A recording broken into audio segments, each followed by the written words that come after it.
the foundation of this is just like the collateral is Bitcoin.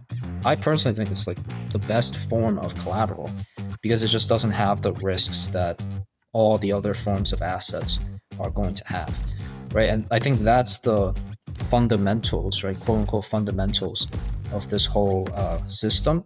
This thing has a long way to go, and the industry is really just starting in terms of understanding what it can do.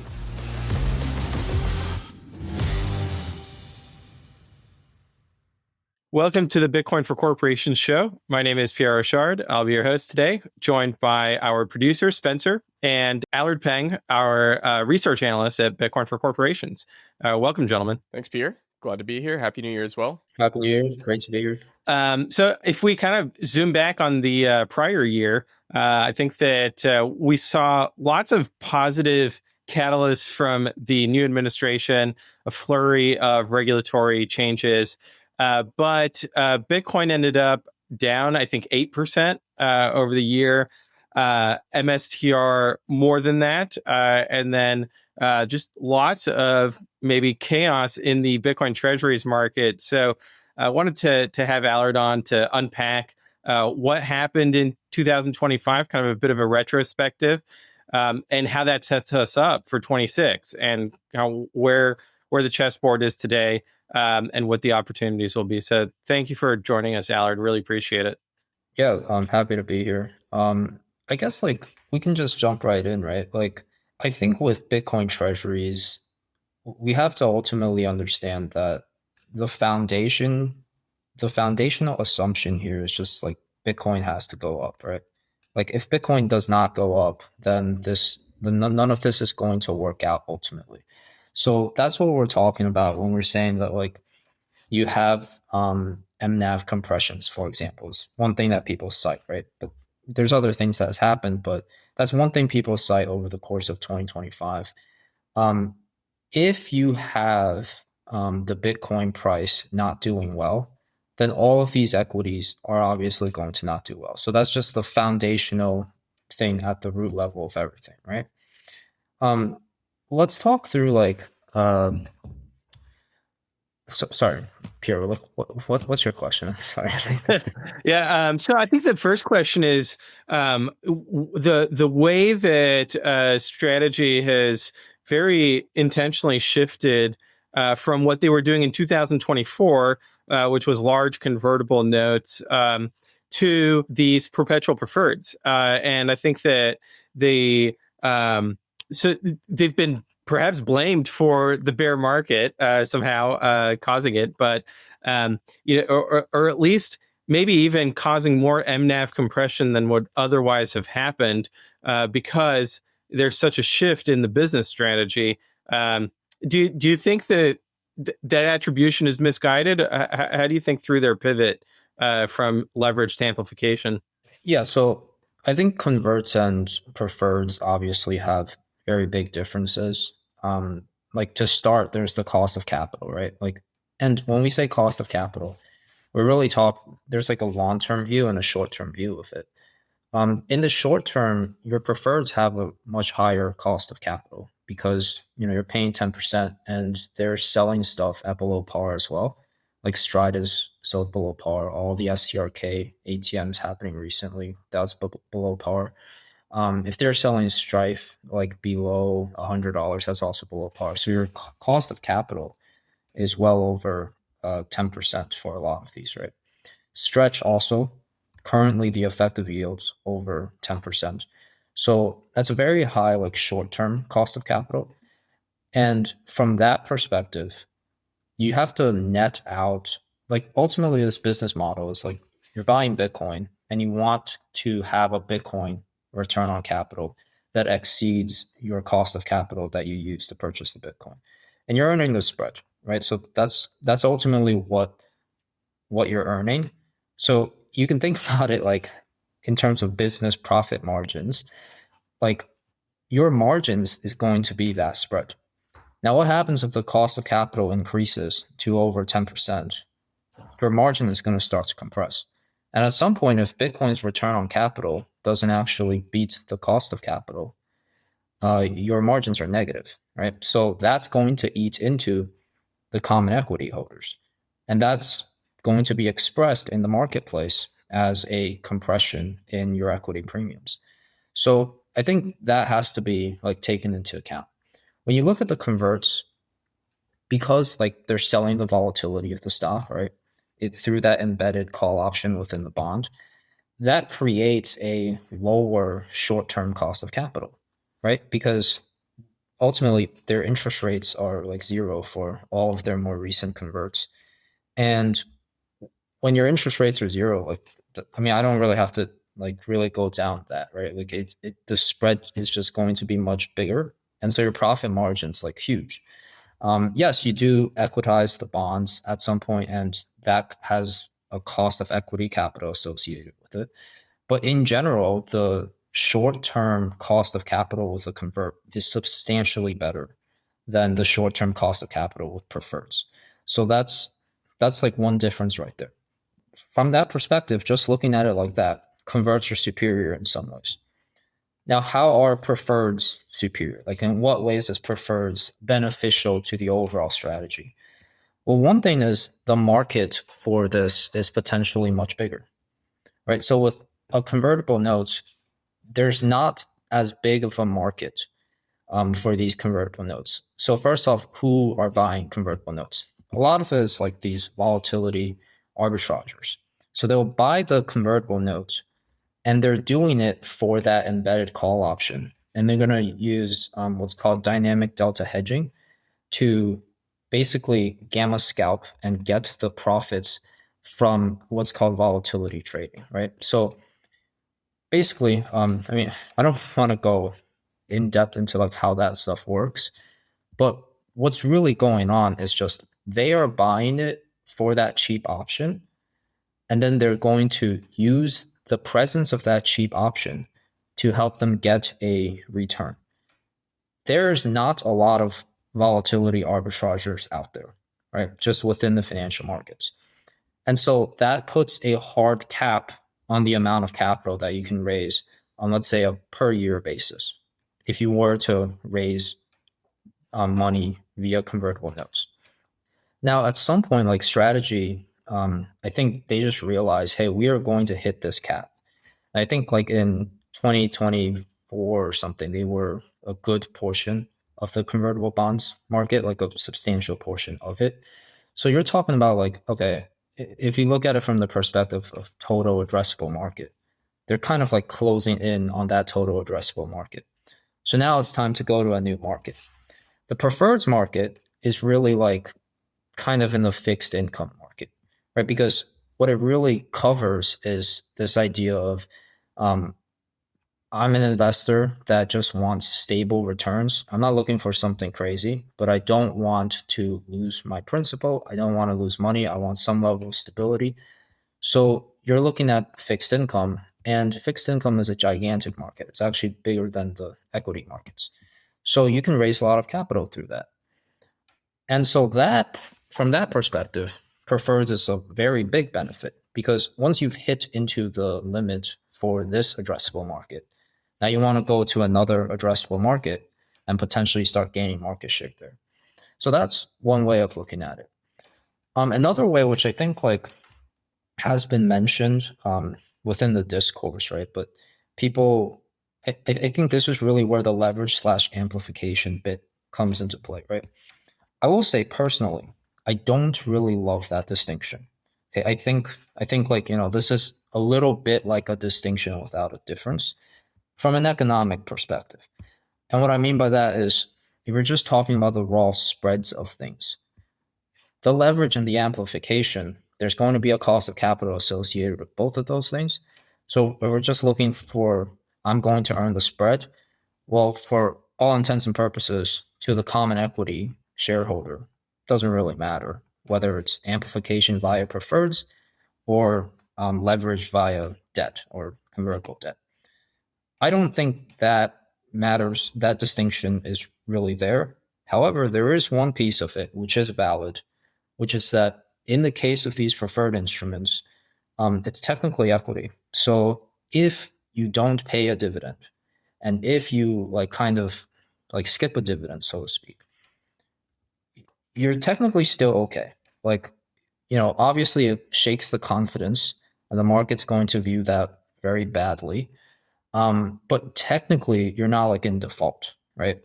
You miss a payment on like a debt instrument, you're now in default. And that like kicks off a new series of procedures that's really, it's not a place where you want to be. So I think that is a distinction between amplification and leverage, right? So that's like a possible benefit there. Yeah, I mean, there's many other ways to go with this. Another is that convertible bonds, obviously, convertible bonds and just bonds in general, they mature at some point. So they create this repayment obligation. So at some point, you have to refinance it. With these preferreds, that doesn't happen, right? All of them are perpetual preferreds. So with some preferreds, you might want to call it back or whatever. But like in the case of these preferreds, these perpetual preferreds, there isn't this like repayment date that's looming in the horizon. It's just there forever. And that's also beneficial because it kind of allows, it just kind of like smooths out your cash flow profile, right? Like you could think about it like that. Because really, you're just worried about the dividend payment and just making that every quarter or whatever the regular interval is. And that's all you need to be concerned about. You don't need to be concerned about this gigantic payment that's coming up. In the case of convertible debt, like technically you don't have to worry about that either if your convertible bonds, if they're like in the money, so to speak, right? So if they're going to equitize, and then you wouldn't have to pay back the principal. But like if they don't equitize, or if it's just a normal bond and it's not a convertible bond, then yeah, there's absolutely that repayment risk at some point that looms. And then you have to worry about financing it, refinancing it, and all that stuff. So that's kind of another distinction over there. I think like the final thing, is just convertible bonds do allow you to like sell the volatility of your stock, so to speak, right? And that's just ultimately another market to sell to. Like it's ultimately still just, yeah, I mean, it's small compared to fixed income, but I think there's just still something there. And that's why I see like a lot of the smaller companies, you'll probably see them still use convertible bonds because for their size and relative to the market that they're dealing with, it makes sense for them. I think strategies at this point where they've started to outgrow it, and for them, it's just a different economic calculus, right?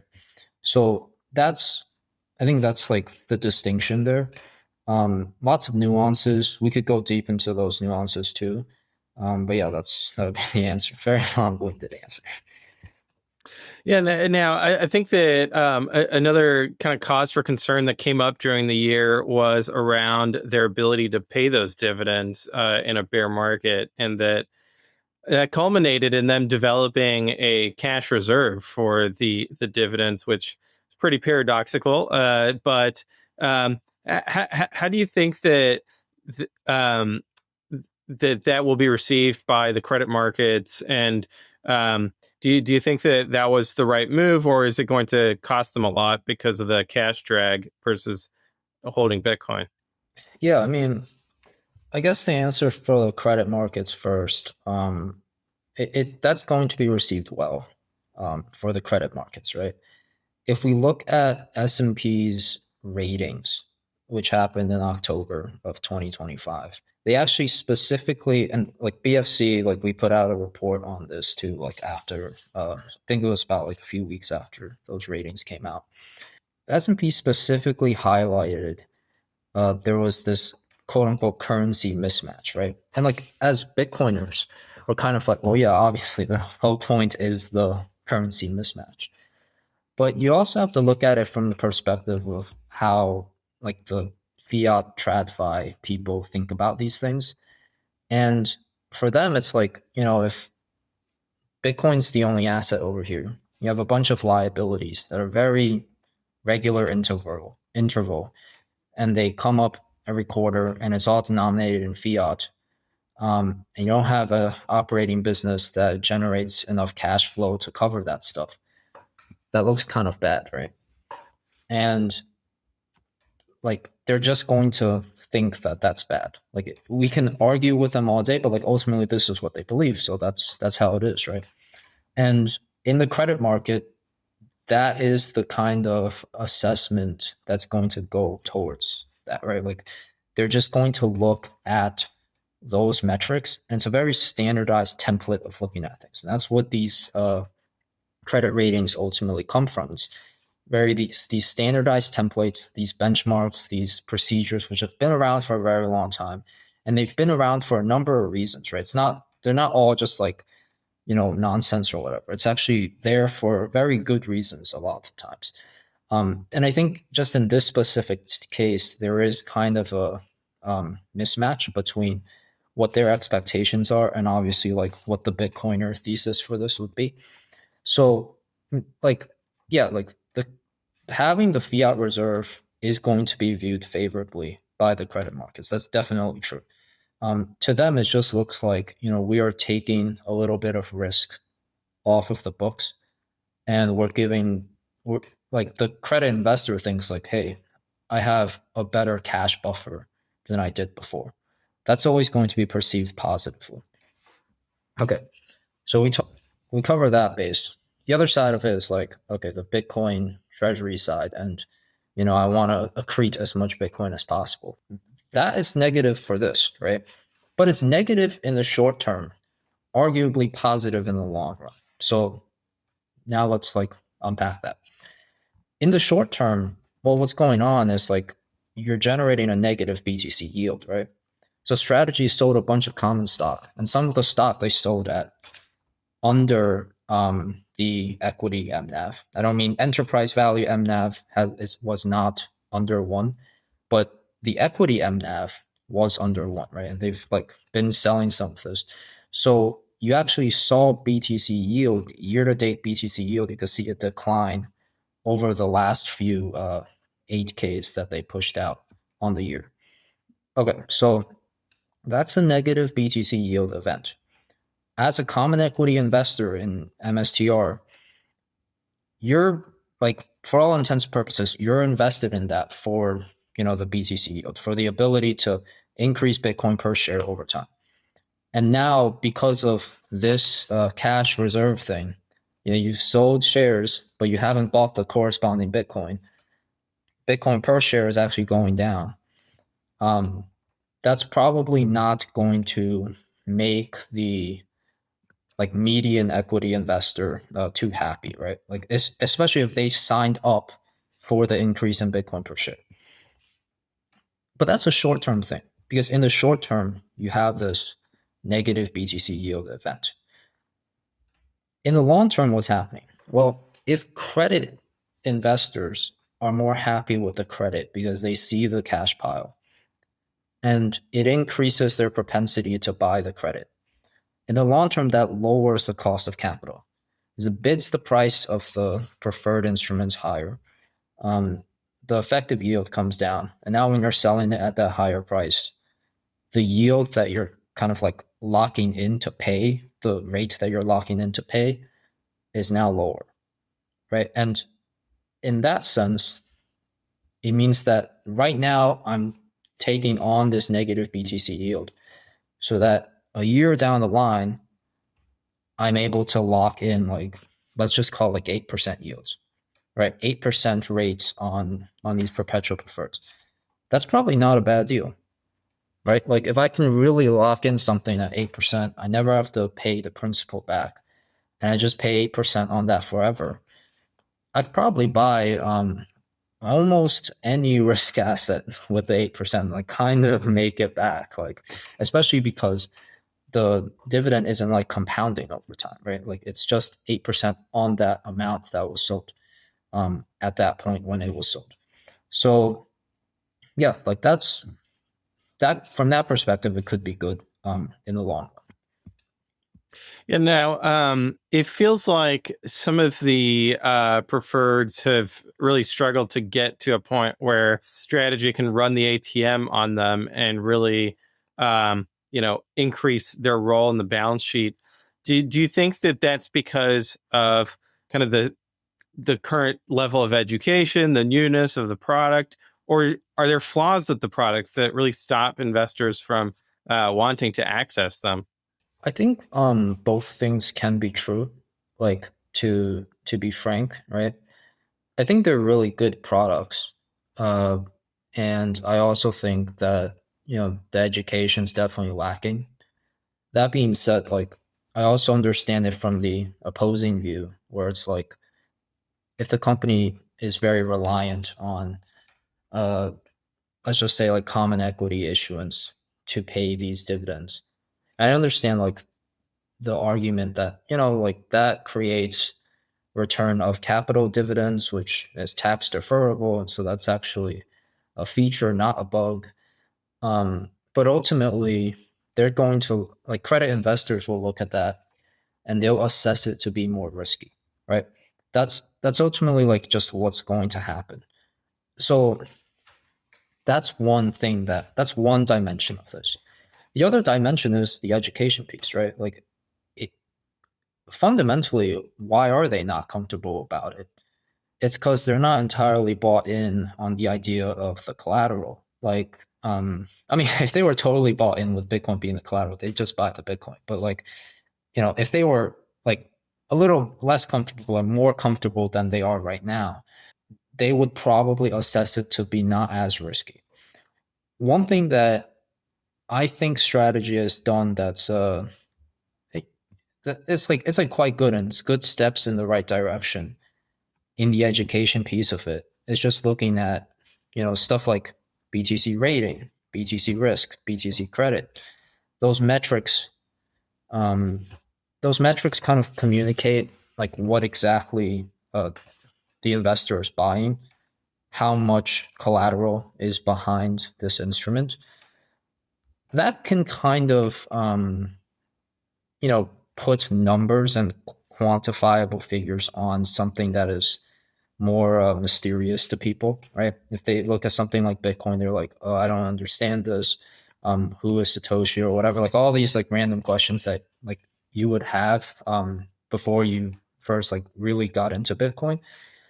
If they are concerned about those things, having those kinds of metrics and being able to communicate things objectively in a way that kind of like transcends those knowledge barriers, that's good, and that's definitely helpful for the credit. Um, but yeah, like there's a little bit of both there. It's definitely it's the education is lacking, but what would it be better if the company was generating cash flows and then therefore making the credit investor more comfortable with this as an investment? Um, yeah, like that could also be an area that is improved, right? So that's what I would say. Like it's very in the middle over there. Yeah. Now, we've also seen over the past year, really, I think two other companies do preferreds, MetaPlanet and Strive. And, full disclosure, I'm on the board of directors of Strive, but I want to get your outside view on, why first, I would have expected more companies to go this route because it seems like the logic that we've discussed so far is pretty slam dunk that this is a great way to finance Bitcoin. So, do you expect to see more companies come out in 26 and announce plans for perpetual preferred? Or is it kind of going to continue to be a part of the Bitcoin treasury industry, but not the defining feature of it? Um, I'm very much in agreement with what Simon said on the Mina stage. I think he was actually no, it was actually the BFC symposium. He had a talk with Saylor, and he said like his unpopular opinion was that really there's not going to be a need for that much companies to be issuing these kinds of credit instruments. I'm very much in agreement with that. And so to answer your question, it's kind of like, I think maybe we have a few more that start issuing these kinds of instruments, but in general, it's going to consolidate against along the lines of just like a handful, a very small handful. And the reason is like most just don't have the collateral amount to do this to an effective degree. And if we go back to where we started this conversation off with, kind of that dichotomy between the converts and the preferreds, like if you're much smaller and you can, and you want to buy some Bitcoin, converts probably like makes more sense for you over there, right? Like, because ultimately, like you don't want to be stuck paying that dividend for I don't know how long. Like with preferred, if you can get a much lower interest rate on that instrument, you that's a good deal for you, right? And you can just take that and run with it. And if it really comes down to you really can't even find financing for it, you can sell the Bitcoin after it's appreciated for 5 years and just net out that difference, right? And you still pocket something from there. So, like, I think that's ultimately what it's going to come down to. The really big issuers, which I think is strategy primarily, meta planning will probably be quite good in Japan.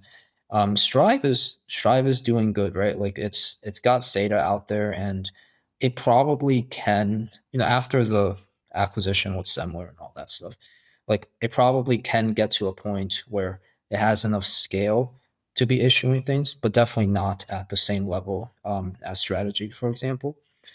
And I think we just see it consolidate around a handful, the ones that are issuing these preferreds. Because ultimately, like you have to understand with the preferreds, they're going to be like fungible securities that, yeah, obviously exchange traded and stuff. A lot of people are going to be able to buy and sell them. And ultimately, like there's not that much differentiation that can be realized unless there was something else outside of Bitcoin that was going on. So, and what I mean by that is like a business operation, right? So, if someone had a highly cash flowing business, for instance, they might be able to issue these preferreds, and then there will be some differentiation because the credit investor will be like, okay, well, they have the Bitcoin, they also have this like cash flow coming in that kind of backs it up in case the Bitcoin stuff doesn't do too well, right? So that's going to be like a different story. Whereas if someone's looking at like strategies preferred versus strives preferred, um, and neither has like an operating business with cash flows coming in, well, the investor is going to look at that and like be like, okay, well, these are pretty similar in for all intents and purposes economically. So without that much differentiation, they're probably just going to default to like maybe the largest one or the one that's been around the longest. And if you have that happening, then you clearly can't have a plethora of different issuers, right? Because most will just get ignored, and then the activity and the liquidity and the interest would be drawn to the largest few. So that's why I think it's pretty much inevitable. You're going to have a consolidation within like these digital credit issuers, so to speak. But in terms of who can be buying Bitcoin, like I think obviously any company can do that. And most will just end up like taking their cash flows, buying it. Maybe they put on like a ATM in their common equity and sell some common equity to buy some Bitcoin here or there. Sometimes they might take on some debt or whatever. But yeah, like within like these structured preferred instruments, probably consolidate. That makes sense. And then when we look at kind of the wider macro landscape, do you think that with lower interest rates, it's going to be easier to sell these preferreds? Who's buying the preferreds? Is it going to be retail buyers or institutional buyers? I know that trend was kind of changing in over the past year. Yeah, I mean, lower interest rates, it's easier to sell anything. That's just the way it is. Probably you'll have more institutions once like obviously the S&P ratings already happened, but that was only issuer level ratings. Generally, what happens is for the instruments, they take the issuer ratings and they start like notching it from there. Like that's how that process works. And once you have these instruments rated, just opens up that marginal institutional buyer. They're willing to throw some capital at that. Once that happens, you'll have more institutional participation. But right now, like, um, it seems like these preferreds are like very heavily retail dominated. But yeah, like right now, it seems like the trend definitely is, as ratings come out and as I guess the market sits with this a little longer, you're going to have greater acceptance of this. Obviously, you're having those like stress test events, right? Like, I guess right now we're kind of in a stress test event. Like, so Bitcoin's going to draw down 30%. How are these things going to respond? In truth, something like Stretch didn't respond too well, right? Like, it went down to 92. That like was quite far from the peg of 100, and that like it did bounce back. And right now it's like quite nice. It's like past 99 again. But I think that those events kind of shake confidence, and it reminds me of like within the crypto space when you have like stable coins depeg, right? Those are all events that are just very scary to people. Not that these two markets can necessarily be compared like that, but I think there is a bit of a parallel over there, right? So it's tough.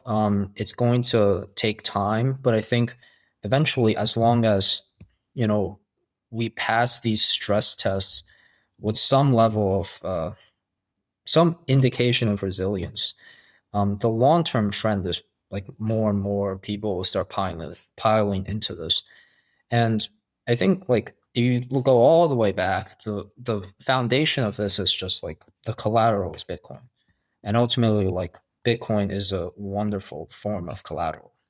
I personally think it's like the best form of collateral because it just doesn't have the risks that all the other forms of assets are going to have, right? And I think that's the fundamentals, right, quote unquote fundamentals of this whole system.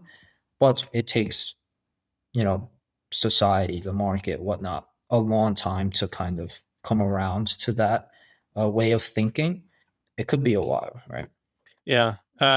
So then on kind of the Bitcoin price question, is where we started, was that the whole premise of this whole industry is that Bitcoin's value is going to increase faster than the cost of capital. Do you think that 2026 will be a banner year for Bitcoin, or is it going to continue to kind of chop sideways and maybe we could call it consolidate? It's hard to tell, right? Like, um, I think how 2025 resulted has gotten a lot of people just shaken and probably scared about it. It's also kind of disconcerting that like the hard monies, gold and silver, have had basically record years, while hard money, Bitcoin, was actually like the worst performing major asset out of all the major assets, right? If you look at gold, silver, US stocks, international stocks, long term bonds, medium term bonds, Bitcoin actually was like the only one down for that entire time. Even like foreign currencies were up compared to the dollar in many cases. So I think it really comes down to what the market consensus eventually settles on as what the story of Bitcoin is, right? And what I mean by that is um, assets all kind of have like an identity or like a story. And okay, so for example, right, to illustrate what I'm talking about, gold's story is like a fiat debasement hedge. Um, it's a hard money alternative to central bank monies and stuff. And central banks are also buying it. So that's like overall the story. Safe haven from geopolitical events, another aspect of the story. What is Bitcoin's story? Well, I'd say like overall, it's largely been kind of a high beta tech play, right? Now, I don't personally think it should or ought to be that. I think it's probably more appropriate to be something more like gold. But that's what the market has decided on, right? And that's how the market has expressed that view over the last few years. So like that's just what it is, right? And if the story of Bitcoin cannot shift towards something more like gold or something, yes, let's just say like something more like gold, then we will see it kind of like be pegged with risk assets. And by that I mean like basically just U.S. equities or tech or whatnot, right? So that could be one result. Another thing you have to understand is like once rates come down, a lot of things change, right? And then the sentiment is back to bullish. So I think like that's also something that should be said. Like right now, we're kind of in a very bearish territory. I was tracking kind of like the indicators from the options markets, like the Bitcoin options markets. You can see stuff like the skew of the implied volatility over time, and you can see stuff like the term structure of implied volatility over time, the level of implied volatility over time. And like when that crash happened from like 126 down to like I think it was like 82 or something. You saw a lot of those indicators spike to this point where it was like a very strong buy signal.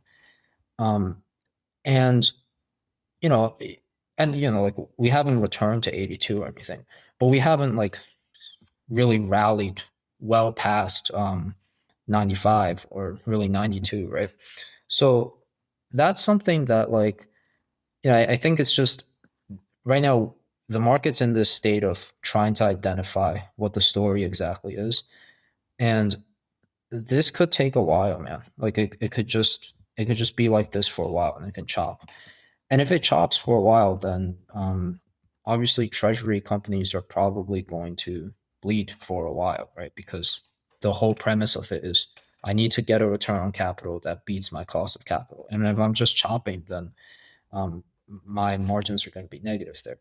So yeah, that's yeah, I don't want to be all doom and gloom over there, but like I think the reality is like we don't really know. And I think it all just comes down to that story. Like, what does the market consensus for that story end up being?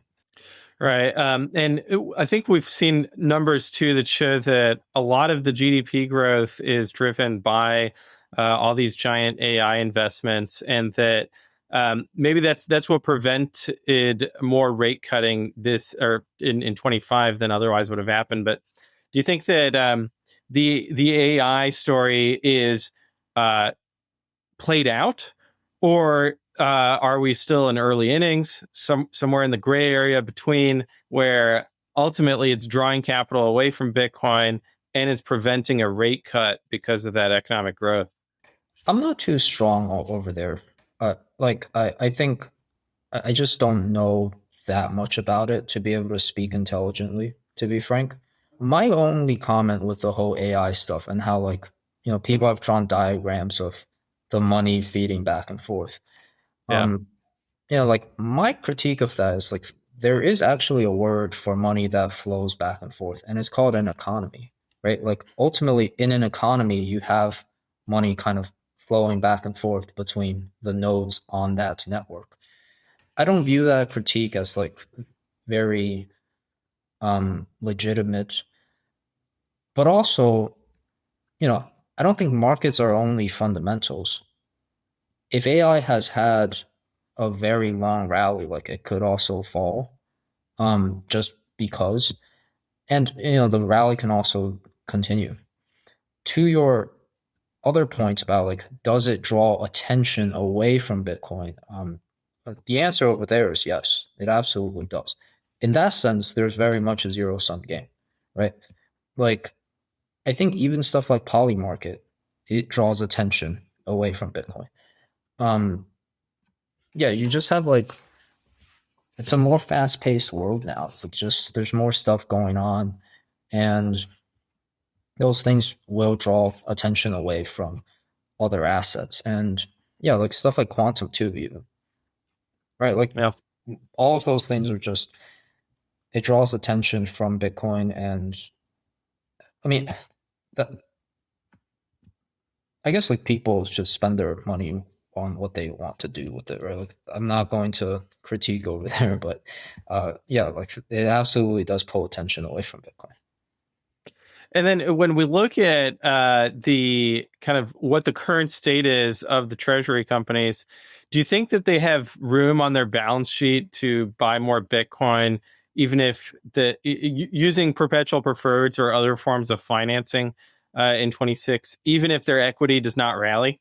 Is that like what do you think is the most prudent amount of leverage or amplification they can put on? That really depends on like the size. That depends on so many things. So Yeah. one is like the size of the company, its market access, what channels it has to get financing when it needs. Um, there's not really a good answer to that question. The way you can buy it without ever getting burned is really with either your retained earnings, which is like the cash flow you have coming in, the the free cash flow and all that, or you buy it with just like common equity capital. Those are the only two ways, and really retained earnings is part of common equity, like as a balance sheet item and all that. But like those are really the only ways to buy it without ever having like real stress, so to speak. Everything else is going to be subject to like the whims of the market.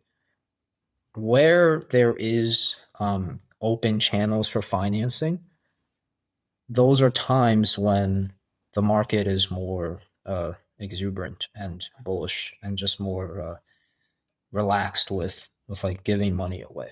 Right, those are good times to be raising. Uh, Times where it's like more bearish, like you just can't get anything. It's just very hard, and then like you just don't want to be raising in that environment. So I think that's just the situation. Now, over the past year, lots of regulatory actions. CFTC said that Bitcoin can be used as collateral for futures, and SEC kind of opened up more options trading volume on IBIT, and then there's create redeem. Do you think that all of these ways of accessing leverage take demand away from Bitcoin treasury companies? Or is it more just complementary that as Bitcoin goes up, there's going to be a lot of momentum behind any price moves in 26? Yeah, I mean, I think that could largely be complementary. Um, like with options, it's still it's still on Bitcoin, and like as Bitcoin goes up, interest in leveraged equity exposure to Bitcoin also goes up. So I think like that's one of those things where it all kind of depends on just Bitcoin doing well. As long as it does well, like everything in this ecosystem basically flourishes. If it doesn't do well, then we're just kind of in this really dead state and just waiting for something to happen. Yeah, that makes sense. So what, any other trends you're looking for in 2026 that we should dig into? Yeah, I mean, one thing I wanted to talk about was like the whole digital credit stuff, right? Like and this was what we had talked about before, how digital credit is kind of entering the mainstream, and then especially Michael Saylor's point at Mina, where he can put like his suggestion of having banks put something like Stretch on their balance sheets and paying out it like much higher yields effectively in a savings account, stripping the vol all the way to zero, and then distributing that yield. I think there's definitely something there.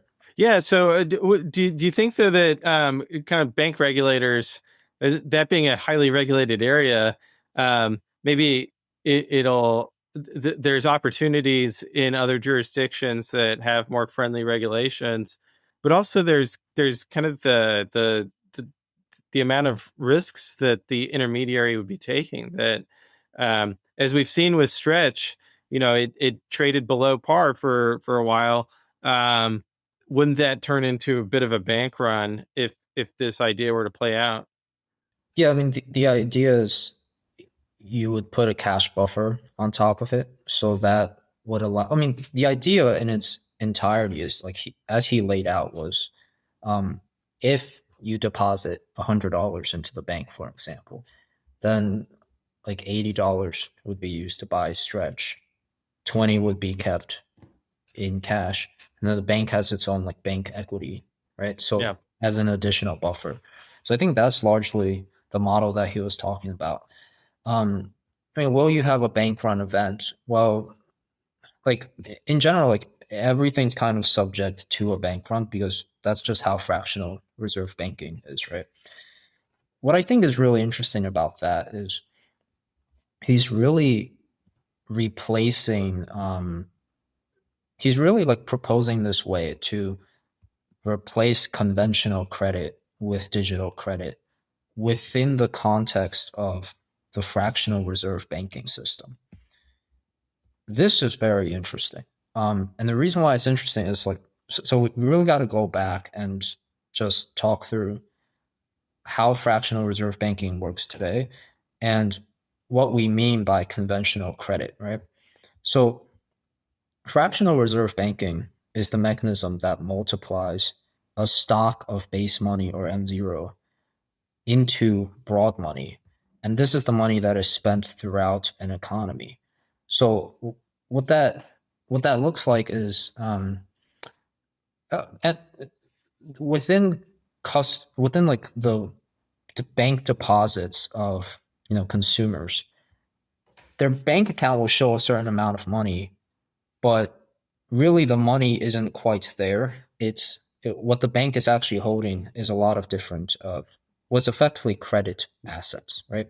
So they're going to hold stuff like mortgages or car loans or student loans, just all kinds of these like credit.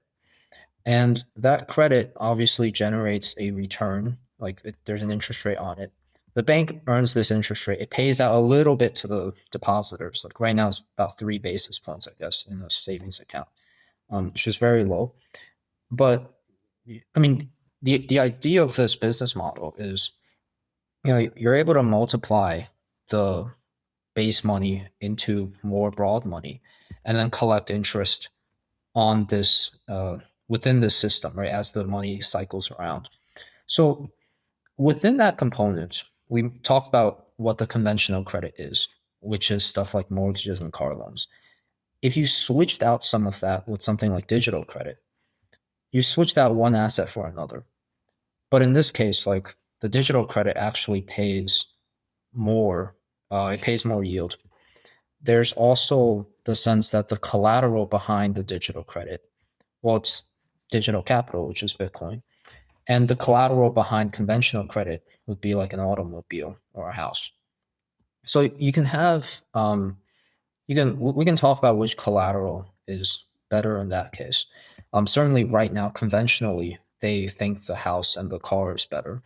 And then eventually, I think people will start to come around to the idea that the digital capital and the digital asset, and the fact that none of this stuff has physical like a physical entropy vector that can degrade the value of that collateral.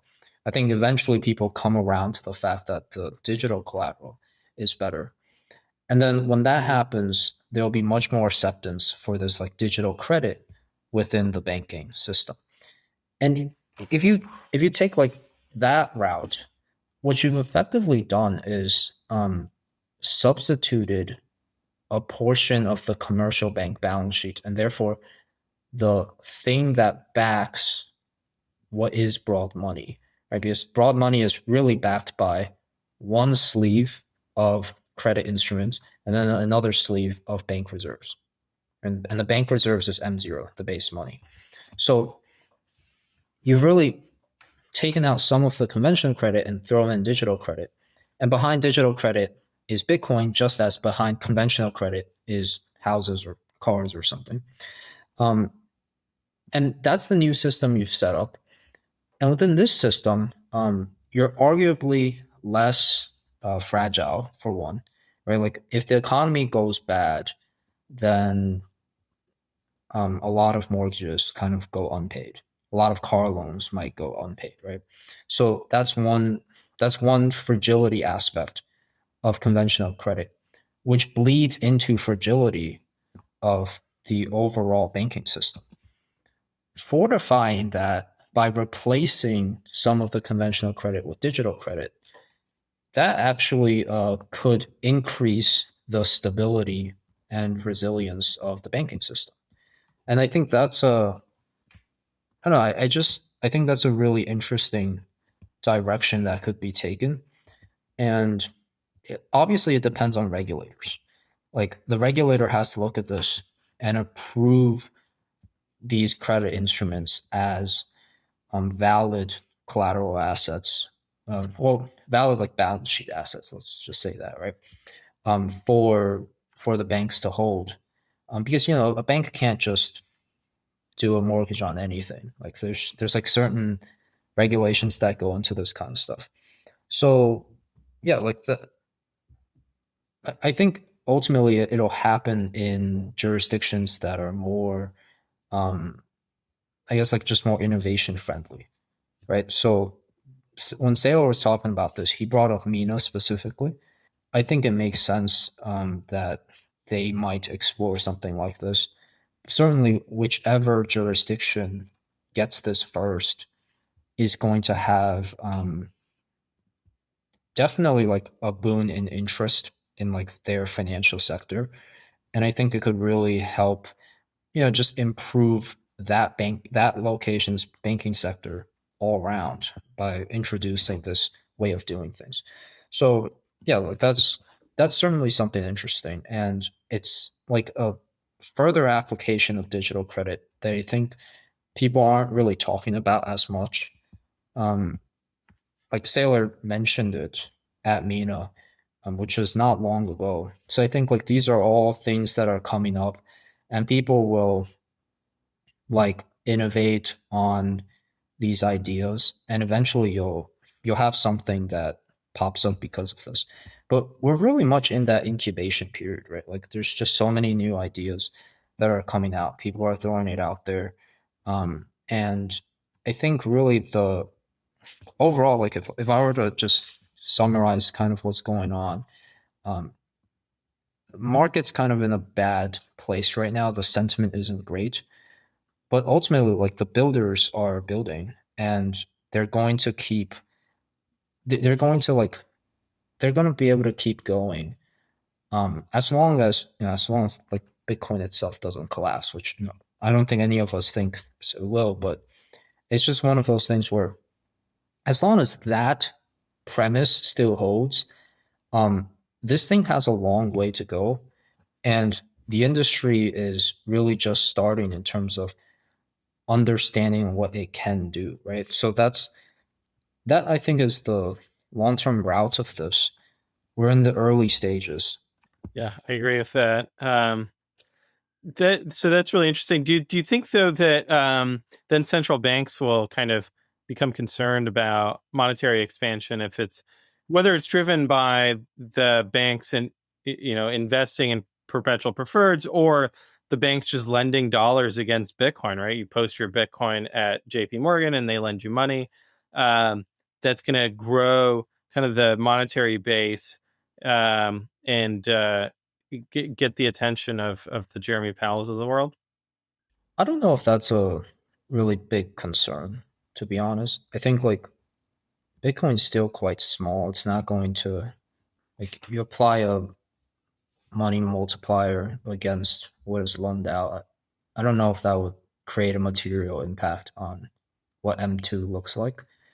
Um, but eventually, like if we played this out, let's say Bitcoin is much bigger in this future, right? And we're saying like, how does that look like when it is more integrated into the banking system? The same levers that the Fed has today can more or less be used tomorrow, right? So, well, all right, subject to certain limitations, right? We're now in fiscal dominance and all that, so kind of uh, in a new era there with all those things. But in general, if you want to control the money supply, for instance, um, you still have interest rates as a lever. You still have like the discount window. You still have like open market operations, quantitative easing, whatever. So like all of those things are still there. It doesn't just go away um, if the banking sector becomes more friendly and adoptive of Bitcoin. The only thing that changes is the collateral is much more robust. If you have a much more robust collateral, theoretically, you have a much more robust financial system. And that would mean that there is less need for these bailouts. Right. So Right. like 2008, 2009, that was a very big bailout. 2023, we had the BTFP. That was also a bailout. It's like a soft bailout. Didn't really get much attention, but that was a bailout. So like those are the things where those things don't need to happen as much if like the backbone of the financial system, if that makes sense. Like if that is much more stable and it's not subject to uh like macro cycles and whatnot, then it helps the stability of the whole thing. And I think if anything, um, that would be viewed as like a favorable development rather than something that's like, oh, we need to stop it or control it or something like that. I think that's like Yeah, I the, agree. the rational way of looking at it. But then there's also the Yeah. conspiracy mindset that like, oh, it maybe they do want instability, but that's a different rabbit hole. Yeah, it's a different one. Did we cover all the bases? Or Spencer, do you have any questions? I think Allard, I would love to pick your brain a little bit on where you think the market would like to see like Bitcoin risk combined with other forms of risk. I think that's what I often think about is you kind of have the risk of firms like Strategy. They have relatively little cash flow, and they're basically just doing the Bitcoin carry trade, collecting the difference between Bitcoin's appreciation and their cost of capital. And people are underwriting that risk, but I want to understand where you think the market might look at cash flowing businesses being combined with Bitcoin. Are there certain types of businesses that you think are particularly interesting? I mean, I think if you had looked at a gold mining firm that was running a Bitcoin Treasury strategy, you would have the market would have really appreciated that. But are there like any strategies that have stood out to you, or that you think we may see in the coming months to years, or should consider seeing? I'm gonna.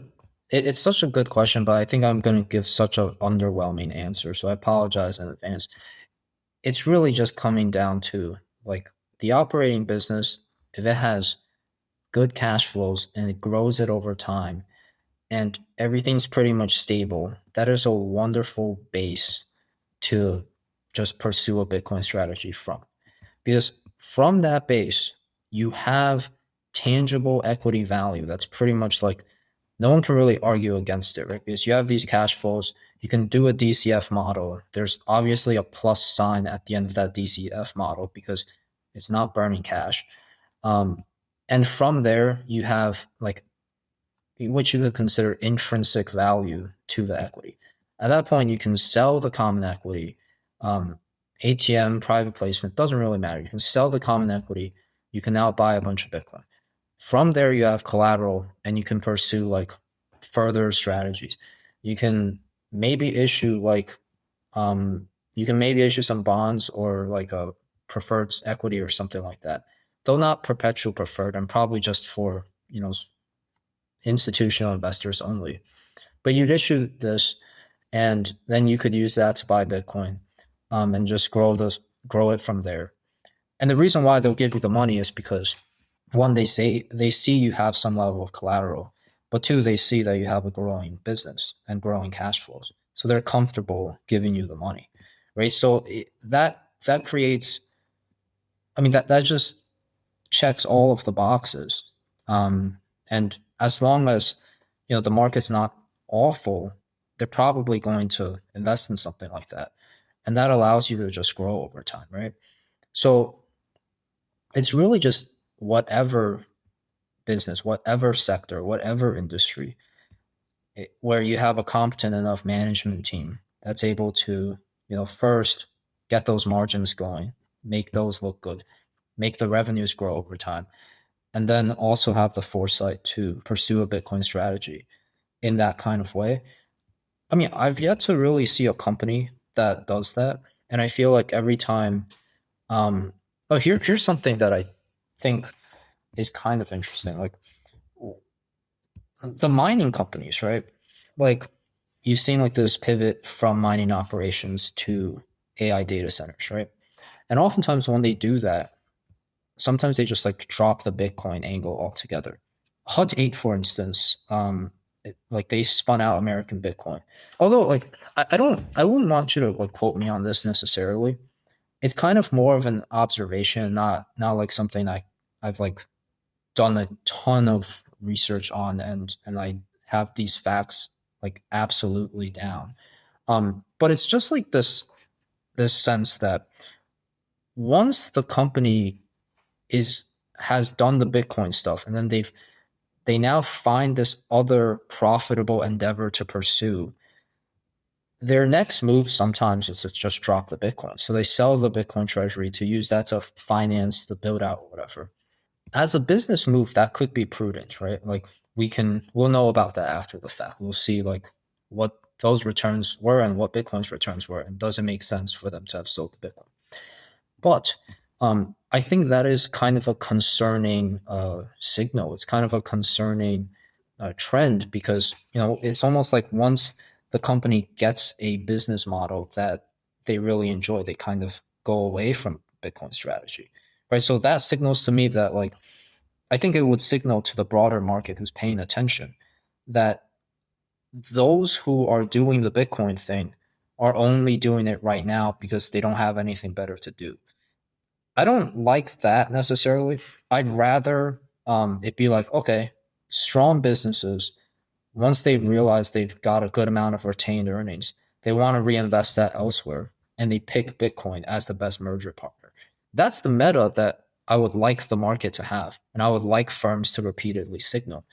But I feel like that's not the meta that the actions of these companies are signaling. Does that make sense?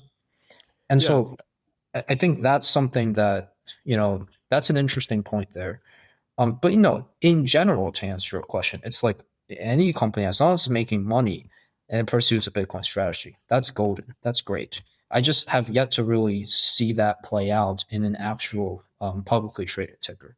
Yeah, yeah, absolutely. I think that this past couple of years have been really typified by the so-called zombie companies being those who have taken on a Bitcoin treasury strategy. I think Eric Semler of Semler Scientific himself said, we were a zombie company and Bitcoin was our way out of that. And I'm waiting for the other side of the distribution to, I guess, take a good long look at Bitcoin. And I'd say I haven't been disappointed. I think I was hoping that the folks would really take a critical look here. I ultimately think they will, but it'll be really interesting to see where along the risk curve and kind of the distress curve certain corporates are and when and how they're going to take a look at Bitcoin. And to date, it has been companies with stressed balance sheets that have been the ones that have been kind of again forced up this risk curve into Bitcoin. And into a quote unquote more speculative asset. And again, that is to your point, Allard, been the narrative for Bitcoin is I think speculative, high risk, high beta asset rather than pristine collateral, risk off, no counterparty risk, etc. So that transformation, I think that's the big question everyone is asking is how long will that transformation between those two identities of Bitcoin, how long will that take? Remains to be seen. And I think this year, I think could be a fairly strong signal for that. I think that's what many are wanting to uncover here going forward. Yeah, certainly. I think whatever happens this year, like, is going to be very important. Um, Obviously, last year was really year one of like everything really kicking into gear, right? Well, it's the first full year with the ETFs. I guess you could technically say that. It, it was also the first year where we had like real options markets on the IBIT ETF. So you have like effectively the ability to price um, much of the tail risk within Bitcoin within within like something that a US investor could access. Obviously, Deribit's been around for a while, but that's offshore and stuff like that. So yeah, I mean, last year was definitely year one. I think year two is very important, right? Like year one's obviously like what everyone talks about, but like year two is really the aftermath, right? It really sets up the stage for where everything's going. And um I think whatever happens this year is going to be very important. Like people will look back and be like, oh yeah, like that's when stuff really happened and went down. So not like went down price, but it just it went down like as an important event. But yeah, we'll see. Yeah. Well, thanks for all the insights today, Allard. I really appreciated the conversation, and we'll have to have you back on as 2026 unfolds. As things go down, as they go up, we'll have lots to dig into. So yeah, happy New Year again, and thanks to all our audience for being loyal over the past year and going forward. Don't forget to share the show and to leave us a review as well. So thank you very much. Thank you, folks, and thank you, Allard, for joining us. We will see you all soon.